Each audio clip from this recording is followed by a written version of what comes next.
Hi hello welcome to my channel. Telangana రాష్ట్ర ప్రభుత్వం పేదల సొంతింటి కలను నెరవేర్చడం కోసం ఇందిరమ్మ ఇండ్ల పథకాన్ని అమలు చేస్తుంది.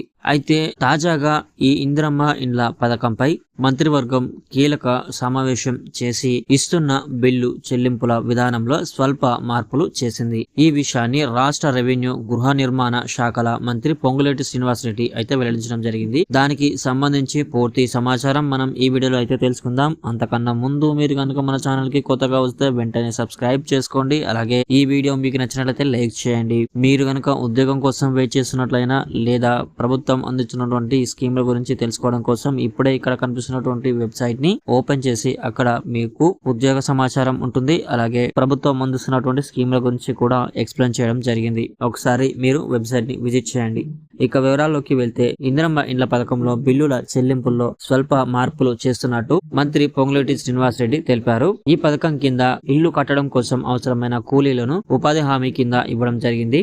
జాతీయ ఉపాధి హామీ పథకాన్ని ఇందిరమ్మ ఇండ్ల నిర్మాణానికి లింకు చేయడంతో ఈ మార్పులు చేయవలసి వచ్చిందని తెలిపారు. ఇళ్ల నిర్మాణ పనుల్లో జాతీయ ఉపాధి హామీ పథకం కింద 90 పని దినాలను వ్యక్తిగత మరుగుదొడ్లను నిర్మాణం చేసేందుకు కేంద్రం అనుమతించిన కారణంగా ఈ మార్పులు చేయాల్సిన అవసరం వచ్చిందని మంత్రి అన్నారు. లబ్ధిదారులకు చెల్లింపులలో చోటు చేసుకున్న ఈ స్వల్ప మార్పులు కేవలం లబ్ధిదారుల షెడ్యూల్ కు మాత్రమే పరిమితం అవుతాయని, 5 లక్షల రూపాయల చెల్లింపులు మాత్రం ఎటువంటి మార్పు ఉండదని మంత్రి వెల్లడించారు. పరిపాలన సౌలభ్యం కోసమే ఈ మార్పులు చేసినట్టు ఆయన అన్నారు. ప్రస్తుతం ఇందిరమ్మ ఇంటి నిర్మాణంలో భాగంగా మొదటి, రెండో దశలు పూర్తయిన తర్వాత 1,00,000 రూపాయల చొప్పున లబ్ధిదారుల ఖాతాలో జమ చేస్తున్నామని, ఈ 2 దశల్లో చెల్లింపులను ఎటువంటి మార్పు ఉండదని మంత్రి పొంగులేటి పేర్కొన్నారు. 3వ దశలో ఇచ్చే 2 లక్షల రూపాయలను 1,60,000 రూపాయలకు తగ్గించి మిగిలిన మొత్తాన్ని తర్వాతి దశలో జమ చేస్తామని పొంగులేటి తెలిపారు. ఈ మార్పులను గమనించి లబ్ధిదారులు అందరూ సహకరించాలని మంత్రి పొంగులేటి పేర్కొన్నారు.